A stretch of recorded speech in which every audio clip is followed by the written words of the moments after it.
que l'on rencontre. Voilà, donc là, je viens de lancer l'enregistrement, donc vous pourrez vous-même vous y référer par la suite et puis on enverra le lien du replay. N'hésitez pas à bien renommer votre vignette avec votre prénom, puisqu'en fait, on prend la liste des personnes qui sont présentes pour ensuite faire partir le support et tous les liens que l'on aura mentionnés. Merci de bien sûr couper vos micros lorsque vous ne prenez pas la parole. Et puis, voilà, n'hésitez pas à poser vos questions, enfin, faire part de vos réactions lorsque vous avez des choses à partager. Euh, Hop, voilà. Donc, en quelques mots, WeTaker, donc peut-être que vous êtes arrivé dans ce webinaire plutôt via les boutiques, donc je vais juste vous réexpliquer en quelques mots qui nous sommes. Donc, WeTaker est une association qui a pour objectif de mettre les opportunités du numérique au service du plus grand nombre. Et donc, très concrètement, nous développons des solutions numériques, donc notamment la plateforme Les Boutiques que vous connaissez très probablement, qui est donc une plateforme en libre accès qui permet d'avoir justement accès à des contenus pédagogiques, des fonctionnalités type diagnostic, cartographie, un média aussi, on y reviendra plus amplement tout à l'heure. Et donc aujourd'hui, on a plus de 50 000 professionnels et bénévoles qui sont inscrits sur les bons clics pour pouvoir accompagner les publics en fragilité numérique grâce justement aux ressources pédagogiques et aux outils libre accès. Nous avons également une activité conseil dont je fais partie. Donc, je suis Jeanne, chef de projet au sein de ces équipes conseil. Et donc, nous accompagnons les collectivités publiques, les opérateurs privés, publics, dans leur stratégie d'inclusion numérique pour se dire justement quels sont les publics aujourd'hui en fragilité numérique, quels sont leurs freins à l'autonomie numérique et comment on va pouvoir les amener vers cette autonomie numérique en leur proposant une offre d'accompagnement qui soit adaptée à leurs besoins. Et puis, nous avons toute une activité de sensibilisation pour justement mettre en avant des initiatives inspirantes. Donc, voilà, faire bouger les choses sur ce sujet de l'inclusion numérique. Voilà pour WeTaker en quelques mots. N'hésitez pas à parcourir notre site si vous avez des questions. Donc, les objectifs aujourd'hui de ce webinaire, donc, bien sûr, comme vous avez pu le voir dans la description du webinaire, l'idée, c'est vraiment de décrypter ensemble et de vous présenter, de vous partager des outils numériques qui vont vous permettre ensuite de favoriser la gestion budgétaire et du coup, de favoriser la gestion budgétaire de vos publics. On a la chance d'avoir aujourd'hui deux personnes, donc Damien Roch et Étienne Depère de Crésus, qui viendront vous présenter des outils spécifiques justement qui vont être utiles pour les publics dans la gestion de leur budget et donc grâce au numérique. Et l'idée, c'est bien sûr que vous répondez à toutes vos questions pour, si vous en avez, proposer un temps privilégié, bien sûr, pour échanger sur ce sujet de l'inclusion financière. Voilà pour les objectifs de ce webinaire. Hop. Donc, ce webinaire se place dans un contexte plus général d'une démarche que l'on a engagée côté WeTaker pour se dire aujourd'hui, voilà, nous, côté WeTaker, on agit pour lutter contre la fracture numérique, mais on a plusieurs thématiques au sein justement de ces sujets de lutte contre la fracture numérique. On a des sujets, par exemple, d'accès aux droits, de tout ce qui va être droits sociaux, etc., tout ce qui va être santé, et on a aussi tout un sujet autour de l'inclusion financière. Donc, on entend inclusion financière, bancaire, budgétaire. Et donc, on a décidé, il y a 1 an et demi, de lancer cette dynamique spécifique autour de l'inclusion financière pour pouvoir vous accompagner, vous, professionnels bénévoles, dans l'accompagnement de vos publics. Et donc, on propose sur cette thématique spécifique des contenus qui vont permettre, vous, de vous informer pour ensuite sensibiliser sur ces dispositifs et services utiles aux plus fragiles avec des contenus éditoriaux, des décryptages, des témoignages. Je vais vous en montrer certains tout à l'heure pour après, vous inspirer et inspirer d'autres formes d'accompagnement. Des contenus pour accompagner vraiment de manière pratico-pratique et faciliter la prise en main des services bancaires, faciliter la gestion du budget, tout ce qui va être autour de la sécurité justement et de la banque en ligne. Donc, pour pouvoir vous donner les clés pour vous former et aider ces publics à s'approprier les services bancaires en ligne. Et bien sûr, proposer des temps pour que vous puissiez partager les bonnes pratiques et échanger les bonnes pratiques. Donc, on a plusieurs offres de webinaires. Donc là, aujourd'hui, on est sur un webinaire autour de la gestion du budget. Vous allez aussi avoir, peut-être que certaines ou certains d'entre vous ont déjà participé à ces webinaires, des webinaires autour de la sécurité et la banque en ligne qu'on fait avec une association qui s'appelle Finance et Pédagogie. On a une autre offre de webinaire autour de décrypter justement les enjeux basiques, on va dire de base, de l'inclusion financière. Et là, on fait venir une structure qui met en place des accompagnements. Je n'entends rien. Je n'entends rien. Donc, voilà. Donc, l'idée, c'est de vous proposer différents webinaires qui vont vous permettre ensuite de pouvoir voilà, décortiquer, comprendre ce qui est lié à ces sujets de l'inclusion financière par le numérique. Donc, n'hésitez pas, voilà, si ça vous intéresse, on vous mettra le lien aussi, mais on a un dernier webinaire de l'année qui a lieu mi-décembre sur le sujet de la sécurité et la banque en ligne. Et donc, toute cette dynamique que l'on fait et que l'on mène autour de ce sujet de l'inclusion financière est accompagné, on fait un partenariat avec la Banque Postale, qui est notre partenaire historique sur ce sujet de l'inclusion financière, puisque peut-être que vous savez, mais la Banque Postale est très engagée dans ces sujets d'accompagnement des publics en fragilité et notamment en fragilité bancaire, puisque la Banque Postale est la banque de beaucoup de publics précaires. Et donc, l'idée, c'est que la Banque Postale déploie des dispositifs à destination des publics fragiles, notamment l'appui peut-être que vous connaissez, et apporte son soutien aux acteurs de l'éducation financière et apporte son soutien à ce dispositif, à ce projet que l'on mène auprès de vous, professionnels, bénévoles, qui accompagnez vos publics sur ces sujets. Voilà pour le contexte général. Et donc, ce que je vous propose, avant de rentrer dans le vif du sujet, c'est aussi que vous puissiez nous partager là dans le chat, dans votre quotidien d'accompagnant auprès de publics, quelles difficultés rencontrent vos publics dans leur gestion de budget. Voilà. Qu'est-ce qui fait que vos publics sont contraints dans leur gestion du budget? Qu'est-ce qui leur pose des difficultés? Qu'est-ce qui leur pose problème? Donc, je vous invite à partager vos réactions dans le chat.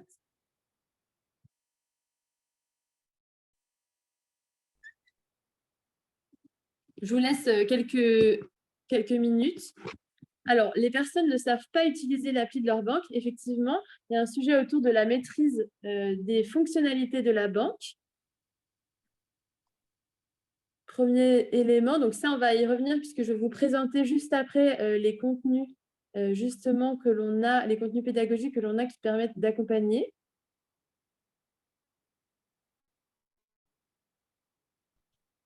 On a des difficultés aussi voilà, on a l'expression joindre les deux bouts, donc également anticiper et essayer de trouver des solutions pour, entre guillemets, terminer le mois. Donc, on a des sujets aussi autour de la gestion de budget, des outils pour vraiment pouvoir avoir une vue claire sur son budget ou son reste à vivre après l'ensemble des dépenses. Et ça, on aura du coup Crésus l'association Crésus avec Étienne et Damien qui vont nous présenter des outils qui permettent très facilement au public de pouvoir calculer et anticiper toutes les sorties et les rentrées d'argent sur un mois.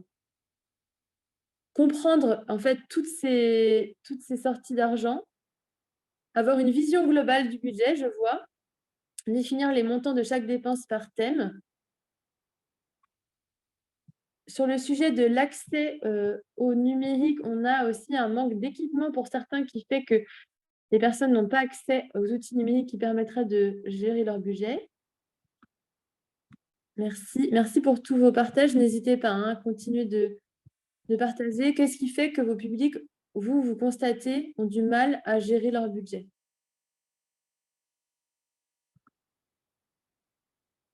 Je pense que la plupart des éléments sont sortis. Donc, et c'est le lien qui date de ce matin. Il y a beaucoup d'éléments autour de la compréhension des différentes dépenses et des natures des dépenses.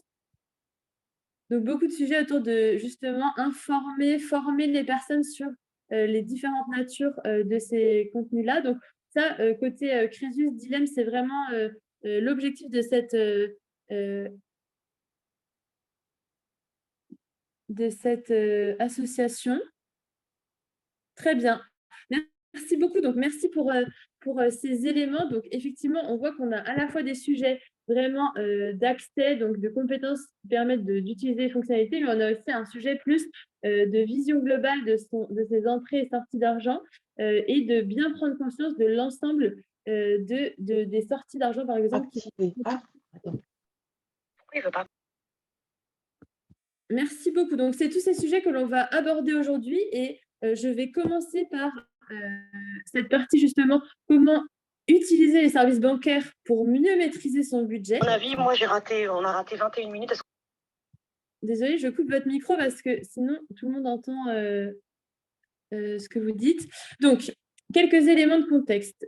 Aujourd'hui, on a beaucoup d'avantages à l'utilisation des services bancaires en ligne.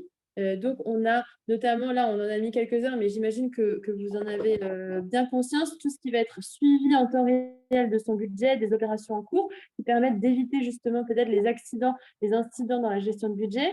On a un gain d'argent, puisque vous devez aussi savoir peut-être que certaines opérations qui vont être gratuites en ligne, parfois sont payantes en guichet. Vous avez notamment les opérations de virement, même s'il y a de moins en moins de banques qui font payer ces opérations en présentiel. Sachez que pour certaines banques, c'est encore le cas. Donc, on a aussi un gain d'argent, surtout pour les personnes qui ont des enjeux de gestion des ressources, un gain de temps pour éviter de se déplacer en agence et bien sûr une autonomie vis-à-vis de ses conseillers ou de ce conseiller ou de sa conseillère, puisqu'on peut gérer en toute autonomie, quand on est formé pour le faire, bien sûr, l'ensemble des fonctionnalités de son application bancaire. Et puis une flexibilité, vous le savez, on peut envoyer à toute heure du jour et de la nuit un message à sa conseillère ou son conseiller et en général, les personnes ont un délai maximum dans lequel elles doivent revenir vers vous. Donc, tous ces avantages sont à la portée du public à condition que ces personnes puissent maîtriser l'utilisation du numérique. Et donc, aujourd'hui, on sait qu'on a quasiment toute la population qui a un compte en banque et plus de 80% qui a un compte bancaire, mais en parallèle, on a, et peut-être que vous avez vu passer ces chiffres très importants aussi, 35% de la population qui n'est pas à l'aise pour utiliser le numérique, en tout cas réaliser des démarches en ligne. Donc, ça correspond à peu près à 13 millions de Français qui seraient et qui sont éloignés du numérique. Vous devez le constater aussi au quotidien. Et donc, aujourd'hui, si on se dit l'inclusion bancaire, ça va être moins le fait de l'accès, c'est-à-dire les gens, le problème, c'est pas que les gens n'aient pas de compte ou de moyens de paiement, c'est plus qu'ils aient l'usage des services bancaires dématérialisés, qu'ils sachent utiliser ces services bancaires dématérialisés. Aujourd'hui, nous, ce que l'on met à votre disposition via la plateforme eBanking, je vais vous les montrer en détail, c'est un grand nombre de contenus qui vont faire que vous allez pouvoir accompagner vos publics. Donc là, aujourd'hui, je vais beaucoup insister sur tous les contenus liés aux services bancaires en ligne, à l'inclusion financière, mais bien sûr, on a beaucoup d'autres sujets. Donc, les bons clics, pour celles et ceux qui ne connaissent pas forcément, c'est, j'en ai parlé en introduction, mais peut-être que tout le monde n'était pas arrivé puisque je vois qu'il y a beaucoup de gens qui parlent, qui me posent des questions dans le chat, donc je vais juste prendre une minute. Effectivement, on est vraiment désolé pour ce souci de lien. Le webinaire est enregistré, donc vous pourrez voir le replay et le support vous sera aussi envoyé. Donc voilà, je vous avais entre guillemets manqué l'introduction. Là, on va rentrer maintenant dans la présentation des ressources et ensuite je passerai la main à l'association Crésus qui vous présentera aussi ces outils, ces solutions. Voilà pour répondre à vos questions. Donc, les bons clics, je vais vous montrer en direct sur la plateforme. Donc là, vous voyez toujours mon écran. Donc, lorsque vous créez un compte sur les bons clics, donc professionnel, bénévole, en tout cas, vous avez besoin d'accompagner les publics sur les sujets de démarche en ligne, sur les sujets d'accès aux droits, etc., sur tout ce qui va concerner le numérique. Il est possible que je n'aille pas au centre social, ils auront, qu'on a trop de monde. Enfin, pas... Donc, vous pouvez vous créer un compte, c'est gratuit, bien sûr. Comme je disais en introduction, vous avez à peu près 55 000 aidants professionnels bénévoles qui aujourd'hui utilisent les bons clics. Et donc, vous arrivez sur cette page et donc, vous avez une barre de navigation ici qui vous donne accès à un grand nombre de ressources et à un grand nombre de fonctionnalités.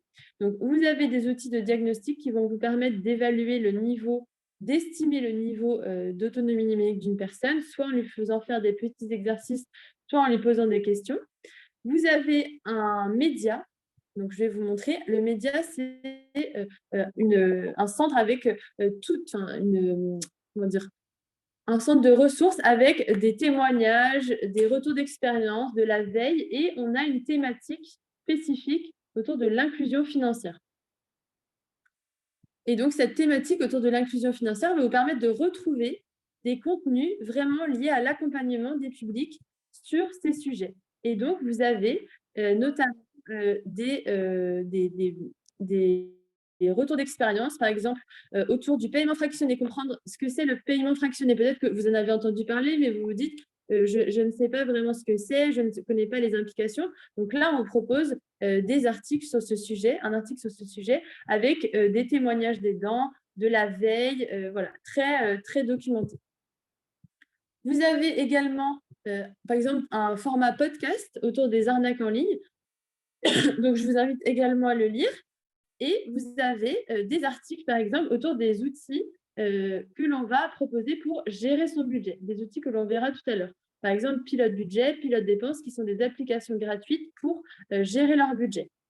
Vous avez une interview du président de Crésus, donc Jean-Louis Kiel, qui explique comment justement on peut accompagner les publics sur ces sujets. Donc voilà, n'hésitez pas à aller, je vais vous mettre le lien tout de suite dans le chat. Comme ça, vous allez pouvoir ensuite parcourir tous ces articles.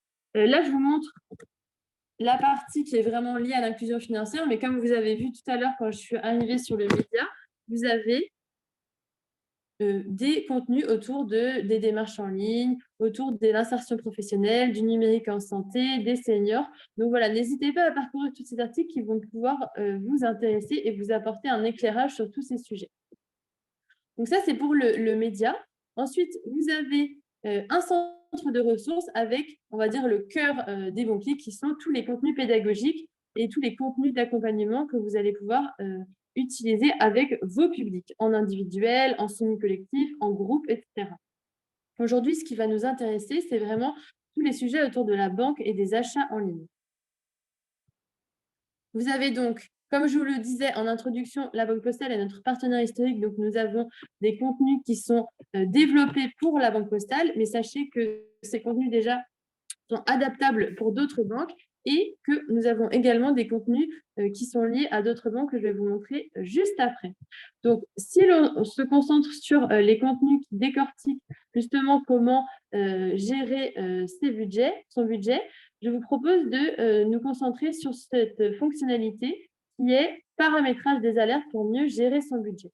Et donc, on vous informe que grâce à ce contenu, l'apprenant, à l'issue de la formation, a découvert les avantages de l'activation d'alertes et est capable de les activer sur le site de sa banque.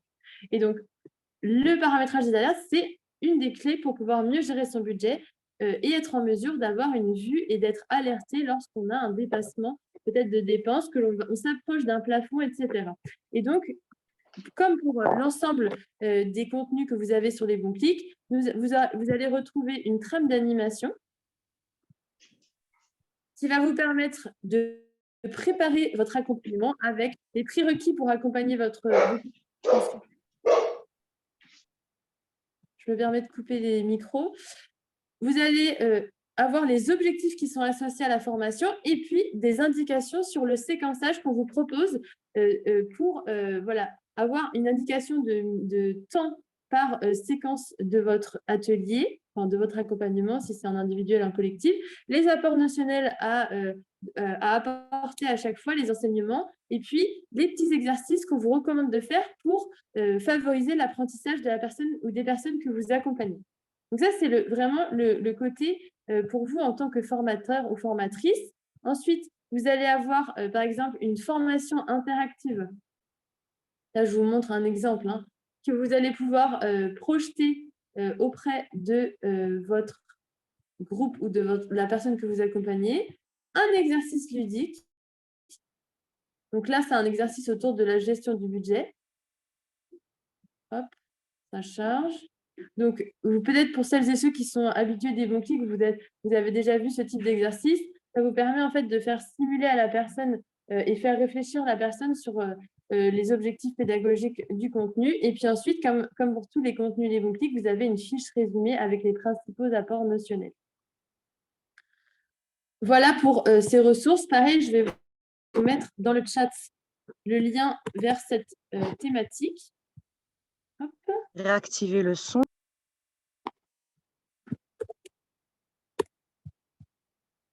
Voilà.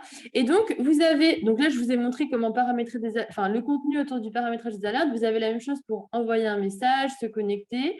Vous avez depuis peu tout ce qui va être lié aux achats en ligne pour découvrir des bons plans sur Internet pour réaliser des économies, découvrir le paiement sécurisé sur Internet. Et comme je le disais tout à l'heure, nous avons donc ces ressources, la Banque Postale qui est notre partenaire historique, et nous avons également des ressources qu'on va appeler des ressources tierces qui sont créées par la communauté Les Bons Clics, qui ne sont pas créées par notre équipe pédagogique. Et donc, vous allez pouvoir retrouver un grand nombre de ressources sur les autres banques ou tout ce qui va être lié au service bancaire de près ou de loin. Voilà. Et donc, ça, vous le retrouverez dans ressources créées par la communauté Les Bons Clics. Voilà. Donc, je vous montre comme ça, je vous invite vraiment à les parcourir.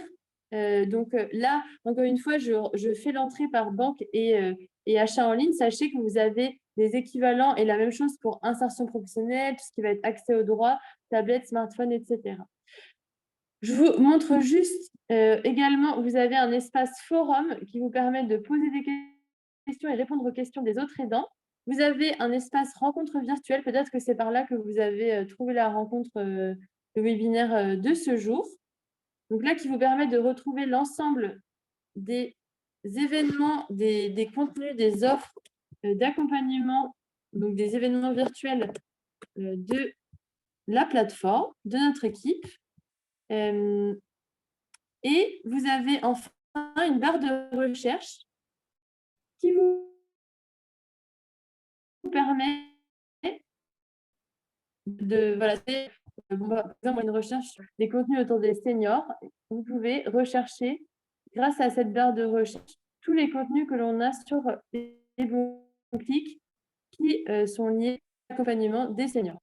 Donc, je sais que cette barre de recherche peut être très utile et n'est pas forcément connue de toutes et tous. Donc, n'hésitez pas à l'utiliser. Voilà ça. Voilà.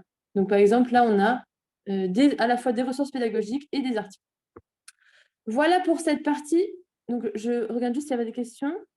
Tous ces supports sont libres d'accès et utilisables sans limite. Effectivement, c'est une ressource Creative Commons. Donc, on a aussi sur les bons clics les détails de la manière dont vous pouvez les utiliser. Mais dans le cadre en professionnel bénévole qui accompagne vos publics, vous pouvez utiliser ces contenus à condition de bien les flaguer les bons clics.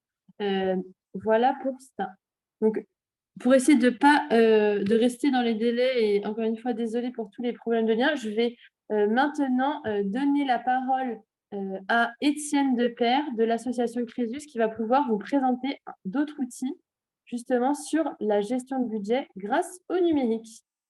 J'arrête mon partage, Étienne, et je te donne là le partage. Voilà, ça y est. Donc, j'ai mis un peu ma vidéo déjà pour qu'on se connaisse un tout petit peu, puisque c'est à distance, donc qu'il y a un tout petit peu d'humain dans nos outils numériques. Donc merci Anne, et c'est très important pour nous de faire le lien justement entre la problématique d'inclusion numérique et d'inclusion financière. Donc, je vais vous exposer qui est Crésus et d'une certaine façon d'où je parle. Donc, vous voyez mon écran? Oui. OK. Donc, Crésus est une structure qui a commencé donc en 2012, en 1992, pardon, donc en Alsace, et elle a démarré sur l'accompagnement des personnes en surendettement. C'était vraiment le point de départ. Il y avait une grosse difficulté économique en Alsace pour les frontaliers. Ça a été le point de démarrage de Crésus. Et ensuite, Crésus a grossi, a grandi, s'est étendu à toute la France.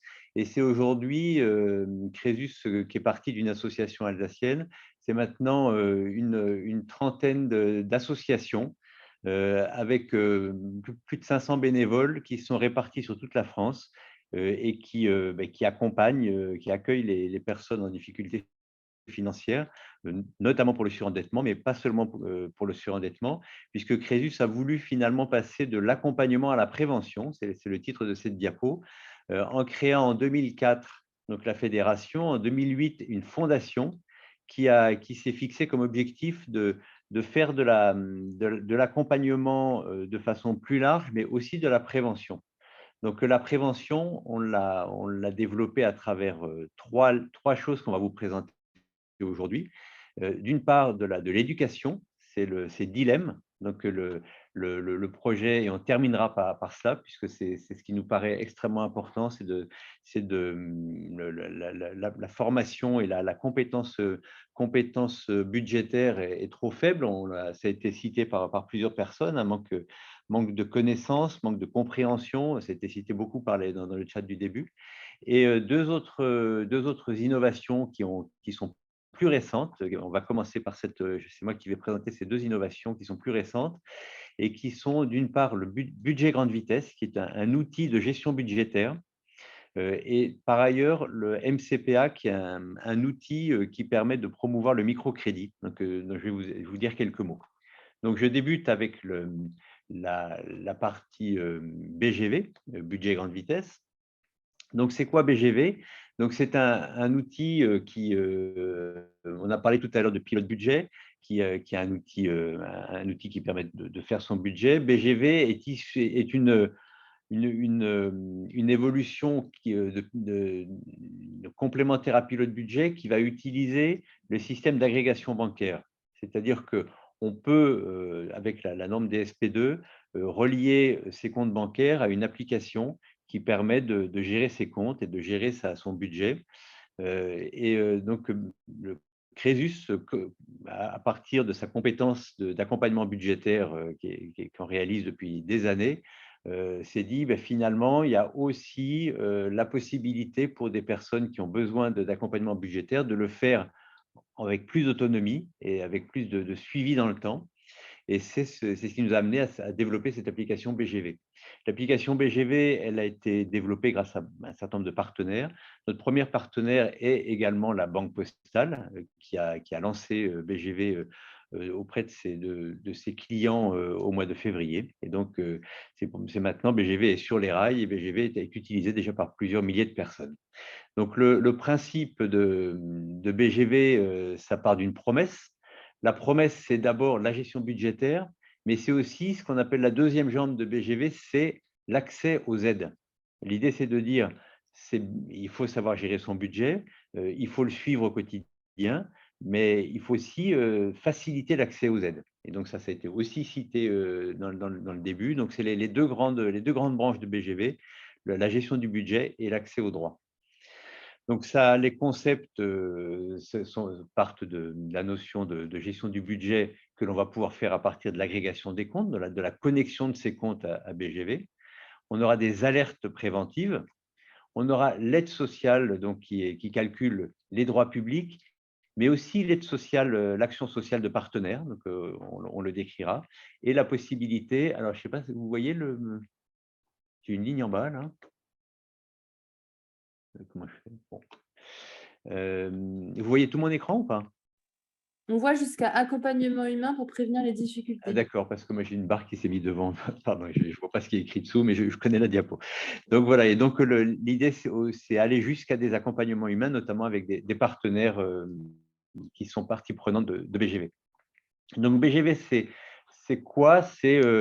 Ça se présente comment? C'est une web app. Ça veut dire que ce n'est pas une application qu'on charge sur son téléphone, mais c'est une application web qu'on charge à partir d'un navigateur et qui est utilisable sur un ordinateur, mais également utilisable sur un téléphone. Donc, on voit les deux versions. C'est ce qu'on appelle le responsive design. Et BGV est conçu prioritairement pour être utilisé sur un téléphone, un smartphone. Donc, vous voyez que le design est extrêmement épuré pour être simple, pour pas qu'on se perde dans toutes les actions. Et on a des grands blocs qui vont permettre de voir les différents éléments nécessaires à la gestion budgétaire. Cette application, un point important à citer, puisqu'on va faire l'agrégation, donc la connexion de ces comptes bancaires, évidemment qu'il y a une question de sécurité et de prévention sur les données. Et pour votre information, la Banque Postale, avant de le communiquer, avant de le diffuser à ses clients, nous a évidemment demandé de certifier que l'application était sécuritaire, qu'il n'y avait aucun risque de fuite de données. Donc, grâce à cet audit, d'une certaine façon, on a pu contrôler que BGV était complètement sûr et pouvait certifier que les données ne sortaient pas et n'étaient qu'à destination de l'utilisateur. L'application, elle est gratuite pour l'utilisateur et il n'y a aucune utilisation des données, comme ce qui se passe souvent sur les applications de gestion budgétaire quand c'est gratuit. Il n'y a aucune utilisation des données pour vendre ou pour commercialiser quelque chose.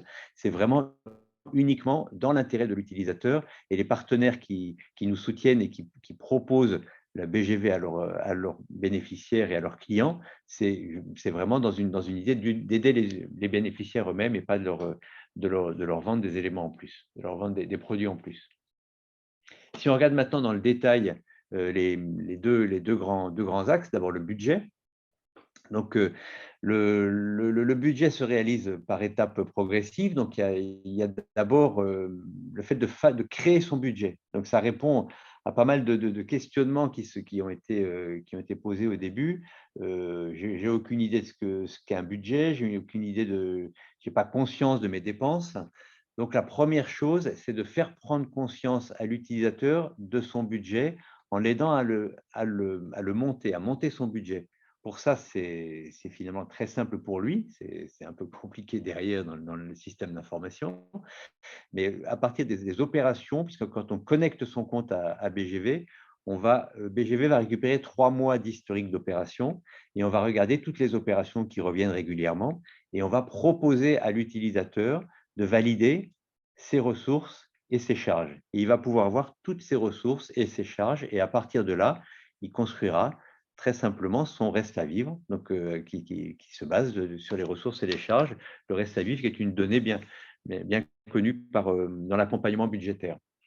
Donc, ensuite, à partir du reste à vivre, on proposera à l'utilisateur de se faire des enveloppes pour les dépenses courantes, puisque le reste à vivre, c'est ce qui reste quand j'ai payé mes dépenses contraintes.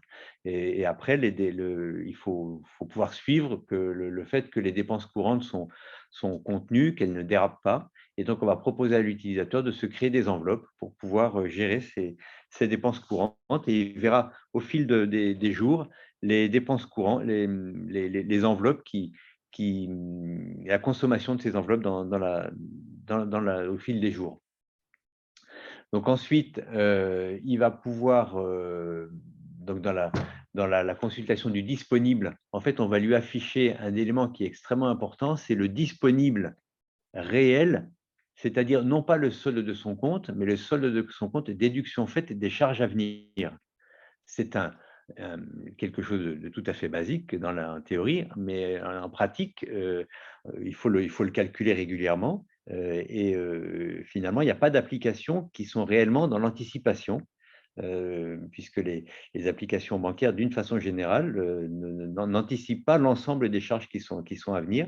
C'est pour ça que les banques proposent à leurs clients, complémentairement à l'application bancaire, l'utilisation de BGV.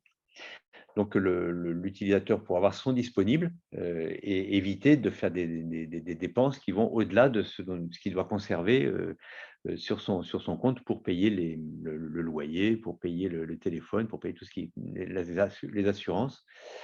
Donc, les enveloppes, donc j'en ai parlé. Et le troisième point, c'est identifier rapidement un retard de paiement, puisqu'il aura sur son écran, quand il arrive sur BGV, la liste de ses échéances, sous son échéancier, et il verra très vite s'il y a une échéance qui est en retard.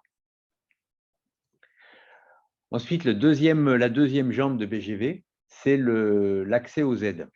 Donc, ce qu'on a fait, c'est on s'est connecté à l'outil Mes droits sociaux, donc, que vous connaissez certainement. Et en fait, on a obtenu d'intégrer l'algorithme de cet outil qui est très complet, qui aujourd'hui, quand on prend toutes les aides locales, prend plus que 500 aides. Hein, ça a beaucoup évolué ces derniers temps, cet outil. Et donc, on a pu échanger en open source avec la structure gouvernementale qui gère cet outil pour intégrer l'algorithme dans BGV. Et le gros intérêt de ça, c'est que pour ceux qui connaissent mes droits sociaux, il faut remplir des formulaires qui sont un peu fastidieux.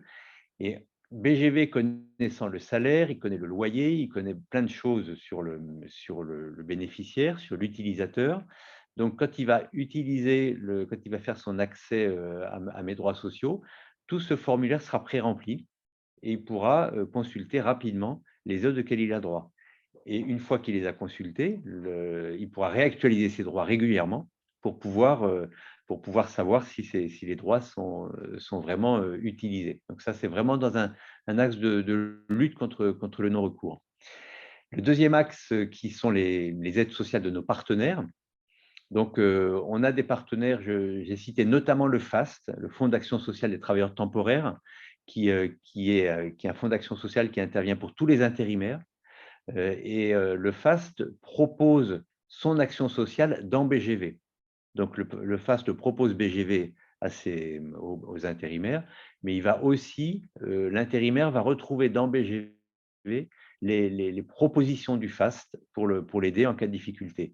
Et on va pouvoir voir en fonction des situations, de l'évolution de la situation du bénéficiaire, lui pousser le fait que là, il y a une difficulté pour laquelle il pourrait trouver une aide avec le FAST. Et c'est là qu'intervient l'accompagnement humain, puisqu'une structure comme le FAST, par exemple, va pouvoir contacter, le bénéficiaire va pouvoir dire je souhaite un accompagnement du FAST. Et là, on va mettre en relation le bénéficiaire avec l'action sociale du FAST. On l'a fait aujourd'hui avec le FAST et on le développe avec d'autres organismes de prévoyance. Donc, on a notamment l'IRP Auto qui s'occupe de toutes les salariés du secteur automobile, donc la MASFIP, enfin bon, pas mal de mutuelles avec lesquelles on est en train, et d'institutions de prévoyance avec lesquelles on rentre en relation. Donc voilà pour la présentation de BGV. C'est forcément un peu rapide. Je vous invite à le consulter. Vous pouvez par le lien bgvapp.com, le lien qu'on pourra vous redonner. Hein, vous mettez juste bgvapp.com sur votre smartphone et vous avez accès à BGV. Vous pouvez débuter l'embarquement. J'ai envoyé le lien, Étienne, sur le chat. Merci. Merci. Étienne, on a quelques questions, peut-être que tu peux prendre maintenant, sur comment sur les données personnelles, justement. Tu l'as un petit peu dit sur le fait que voilà, vous aviez pris vos précautions. Est-ce que c'est explicité quelque part dans l'application? Est-ce qu'il y a un document? On a des personnes qui demandent s'il y a un document qui explicite ce côté de la gestion et du stockage des données personnelles. Oui, alors évidemment, donc nous sommes soumis à RGPD, hein, donc à la réglementation, hein, quand on fait du traitement de données. Et donc, le bénéficiaire l'utilisateur, en entrant dans BGV, va pouvoir lire le document. Alors, ce n'est pas un document, c'est sûr en pratique, c'est des documents où on clique pour dire « j'ai bien lu ». Notre volonté, c'est que ça soit le plus clair possible. Et de fait, c'est explicité dans ce document. Le document, il est réaccessible en permanence à l'utilisateur pour qu'il puisse le consulter. Quand il va s'embarquer, on va lui dire que c'est à fin non lucratif, que c'est complètement protégé. Donc, on a toute une démarche de rassurance, d'ailleurs, qu'on a fait évoluer avec des retours utilisateurs. Merci. Ensuite, voilà. Oui. On a une question aussi sur la connexion avec d'autres banques. Est-ce qu'on se connecte qu'avec la Banque Postale ou c'est possible de se connecter avec n'importe quelle banque et plusieurs banques? Alors, on peut se connecter avec n'importe quelle banque et plusieurs banques, tout à fait. J'ai parlé de la Banque Postale parce que c'était notre premier à pousser l'application. En fait, depuis cet été, il y a la BNP qui pousse aussi notre application. Donc, on a petit à petit, on a des partenaires qui rentrent dans ce partenariat pour proposer cette application à leurs clients. Et donc, c'est absolument pas limitatif à l'une banque ou à une autre, hein. Toutes les néobanques, N26, fait parce qu'on se rend compte que le compte Nickel, on a beaucoup de bénéficiaires qui se retrouvent à utiliser une banque principale et une petite banque pour des dépenses, pour pas tout mettre sur le même compte, hein. C'est un comportement qu'on retrouve de plus en plus fréquemment. Merci. On a une question aussi sur les travailleurs sociaux qui utilisent ou non cette application ou qui connaissent cette application pour accompagner leur public. Peut-être Alors, juste expliquer comment oui. cette Donc, application. on a des demandes, effectivement. Pour l'instant, on a des demandes de travailleurs sociaux de l'utiliser. Et on peut proposer à travailleurs sociaux qui le souhaitent, et je vous invite à me contacter pour ça, on peut proposer ce qu'on appelle un persona, c'est-à-dire la difficulté, c'est on peut montrer des écrans, mais pour expliquer l'utilisation de BGV, on ne peut pas utiliser ses propres comptes, hein, évidemment, c'est un peu compliqué. On ne peut pas forcément.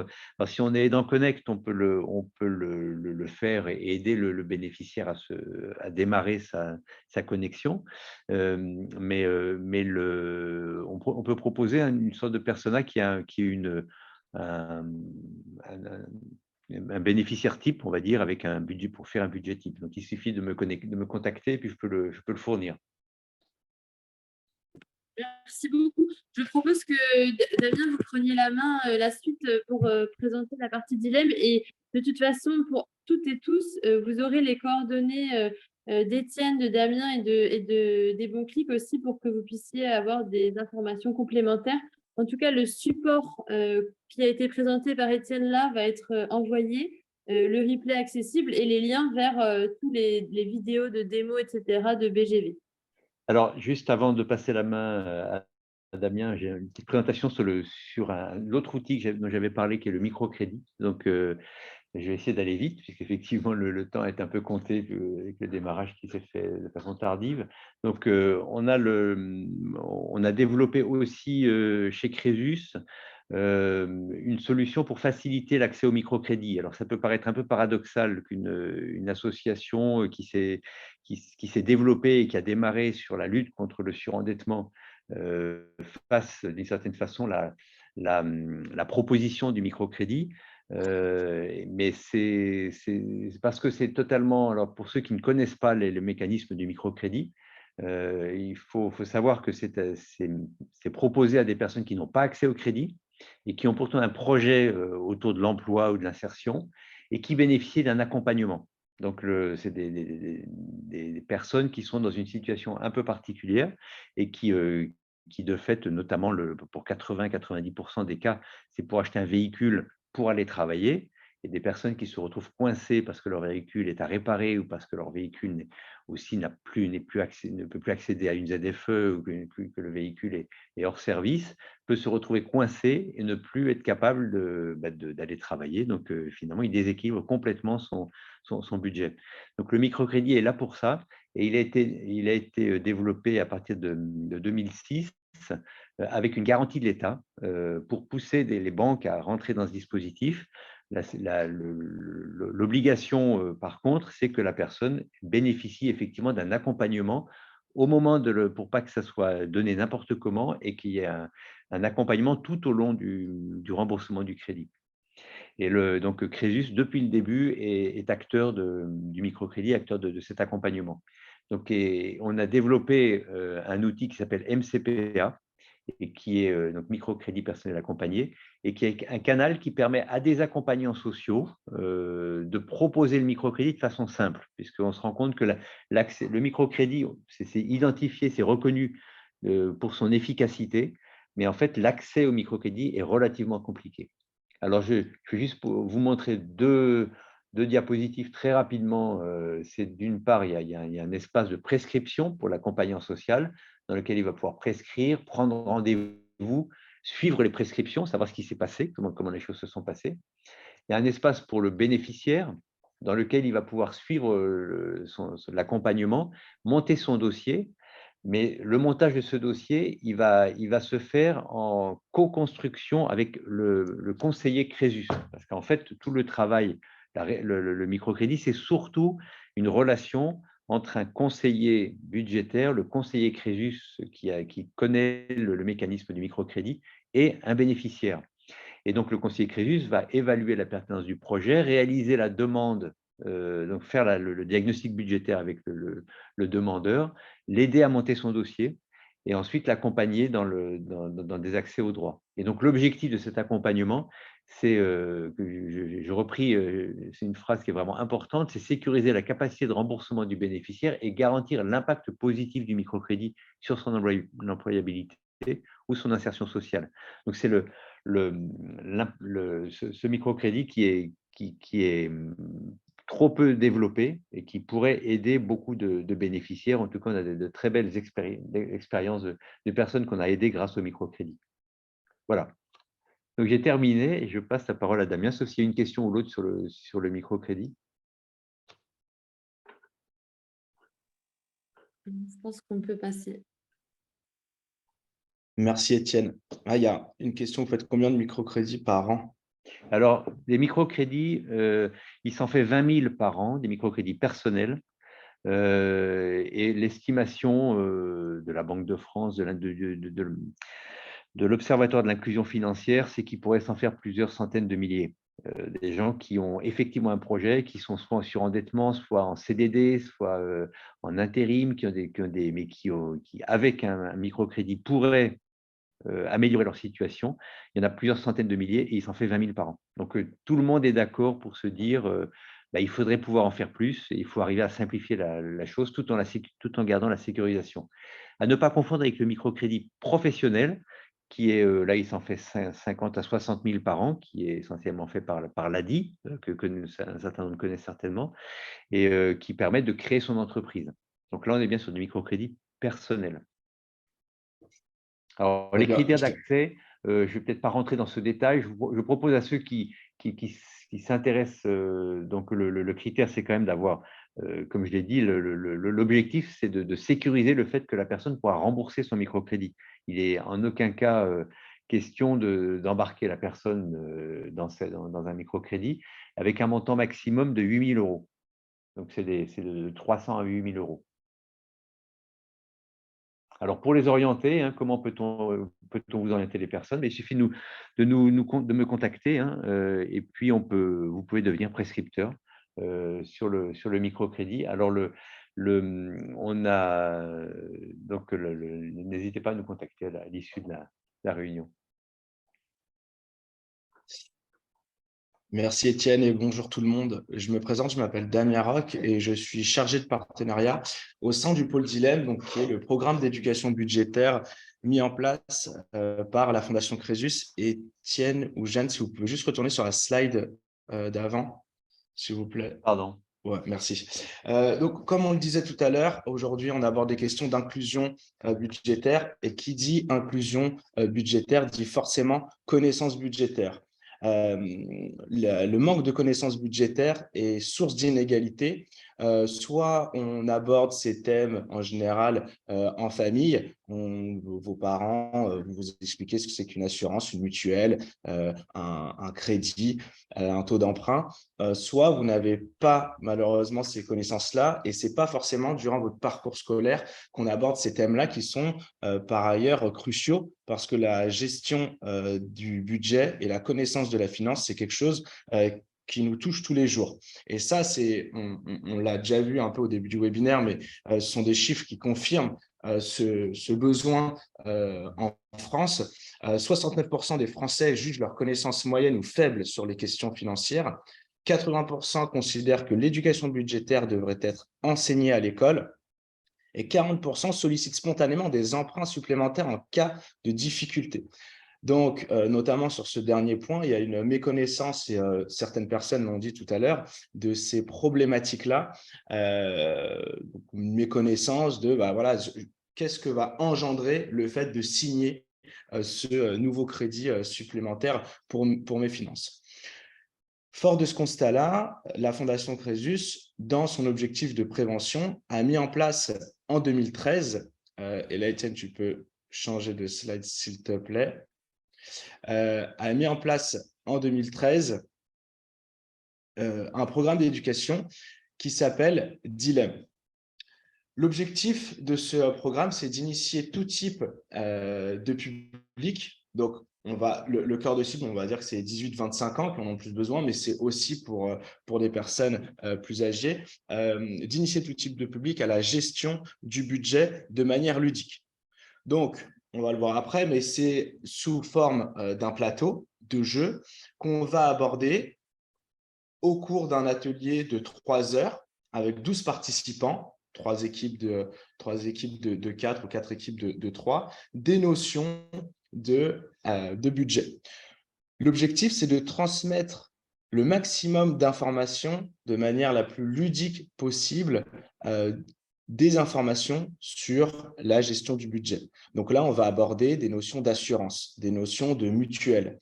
Quand j'interviens, par exemple, en mission locale en région parisienne, je rencontre beaucoup de jeunes qui ne connaissent pas l'intérêt d'assurance, qui roulent sans assurance et qui, malheureusement, pour certains d'entre eux, ont rencontré des problématiques parce qu'un accident de scooter ou de voiture sans assurance, ça peut vous ruiner une vie. Donc, l'objectif, c'est de montrer l'importance de ces assurances-là via de manière ludique. Et l'animateur, donc l'animateur qui anime l'atelier Dilemme, a la possibilité en fait de personnaliser le scénario. Je vous donne un exemple. Il y a une carte qui permet à un moment de prendre, d'acheter une assurance ou une mutuelle. Il arrive que certaines équipes disent « non, nous, on ne veut pas dépenser pour une assurance ou une mutuelle, ça ne sert à rien ». Durant le parcours de l'atelier, l'animateur peut faire en sorte que ces personnes-là tombent sur la carte. Vous avez cassé vos lunettes et si vous aviez une mutuelle, ça vous aurait coûté tant. Malheureusement, vous n'en avez pas, donc ça vous coûte beaucoup plus cher. Et c'est par ce biais-là, en fait, que Dilemme propose d'essaimer les notions d'éducation budgétaire à tout type de public. Donc, c'est un programme qui est labellisé EducFi. On travaille un peu avec le ministère de l'Éducation nationale et de la jeunesse, mais en tout cas, c'est un programme qui est labellisé EducFi. Pour que vous l'ayez aussi en tête, c'est un programme qui ne cesse d'évoluer et qui ne cesse de répondre à certaines problématiques. Dilemme Éducation, ça a été lancé en 2013. Donc, c'est, comme je vous l'ai dit, ça aborde des notions globales de gestion de budget. On a lancé en 2019 Dilemme Entrepreneur, qui permet toujours de manière ludique d'aborder des notions et d'initier tout type de public à l'entrepreneuriat. Donc là, en fait, on a un compte perso, mais on a un compte pro qu'on va devoir gérer. Et c'est toujours, le but, c'est d'avoir un atelier qui est convivial. Donc, il va avoir effectivement des débats, on va avoir des questions qui vont questionner les personnes sur ce que c'est qu'être un entrepreneur et ce qu'il faut anticiper quand on se lance dedans. Et enfin, on va lancer début 2023, Dilemme à venir, dont l'objectif est d'aborder la gestion du budget sur le moyen terme. Donc là, on va parler retraite, la retraite qui fait beaucoup parler d'elle ces derniers temps. On va parler crédit immobilier, on va parler assurance vie, toujours dans un objectif en fait d'essaimer ces notions-là qui ne sont pas forcément comprises par tout le monde et qui sont même parfois totalement étrangères à certaines personnes. Et donc, Dilemme, au-delà, parce que là, on parle de numérique, là, je vous parle de jeux de plateau et d'ateliers en réel, mais au-delà des ateliers, c'est aussi des ressources pédagogiques pour tout type de personnes et à toute personne liée à l'écosystème Dilemme. On va avoir des ressources pédagogiques pour les personnes en interne et qui souhaitent nous rejoindre. Les ateliers Dilemme, en fait, ils vont être animés par notre chargé d'animation ou notre chargé de pédagogie, mais aussi par des bénévoles qui souhaitent rejoindre l'association et qui souhaitent animer, qui aiment l'animation ou qui ont envie de transmettre des notions bancaires qu'ils connaissent. Donc, si vous le voulez, n'hésitez pas à me contacter. Ou aussi, on forme les personnes des structures qui souhaitent devenir ambassadeurs.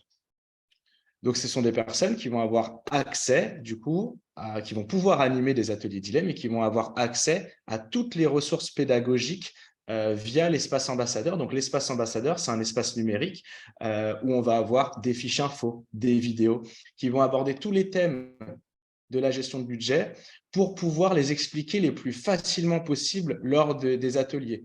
On peut aimer animer des ateliers, mais ne pas tout connaître à la gestion budgétaire. Bon, du coup, ça fait monter en compétence ces personnes-là, ça leur permet d'avoir des notions budgétaires et de pouvoir les essaimer de manière les plus pertinentes et les plus simples possibles. On va avoir aussi des ressources pour le grand public, donc via nos réseaux sociaux et via YouTube. On met en place pas mal de vidéos sur toutes les problématiques de gestion budgétaire. Donc, je vous invite à aller voir notre chaîne YouTube sur ces questions-là. Et enfin, on va avoir aussi des jeux digitaux. Donc là, c'est pour tout public. On va avoir une application qui s'appelle Dilemme Junior, donc qui permet aux plus petits de gérer un budget pour l'organisation d'un goûter. Donc, si vous voulez initier vos enfants ou petits-enfants à la gestion de budget, c'est une application qui est très sympa. Et on va avoir les comptes dont vous êtes le héros. Donc, les comptes dont vous êtes le héros, vous allez avoir l'occasion de vous mettre dans la peau d'un des 3 personnages, donc, dont la situation familiale et les projets professionnels sont un peu différents. Et vous allez avoir pendant 10 minutes, un quart d'heure, des choix à faire pour réaliser vos projets. Donc, ce qui est intéressant avec ce jeu, c'est qu'il est très bien fait. Vous avez un tableau de bord qui récapitule l'ensemble de vos dépenses et il reste dans la philosophie Dilemme sur les choix qu'il y a à faire. Et voilà, si vous avez… Vous pouvez soit aller à un concert ou soit acheter le disque. Donc, vous devez choisir entre les deux parce qu'en fait, vous avez un projet final à financer. Donc, mais en même temps, l'objectif, c'est de se faire plaisir parce que la philosophie de Dilemme, c'est de se dire qu'on peut gérer un budget même si il n'est pas forcément extrêmement grand, mais on peut tout en se faisant plaisir. Le but, c'est pas de se dire on doit se priver de tout, on doit arrêter de manger. Non, c'est de dire on peut gérer un budget, faire attention, mais se faire plaisir si l'on veut. Donc, voilà pour les différentes ressources digitales qu'on a. Donc, si vous avez des questions sur soit le programme Dilemme ou les différentes ressources que je viens de vous montrer, n'hésitez pas à me contacter. Merci beaucoup, Damien.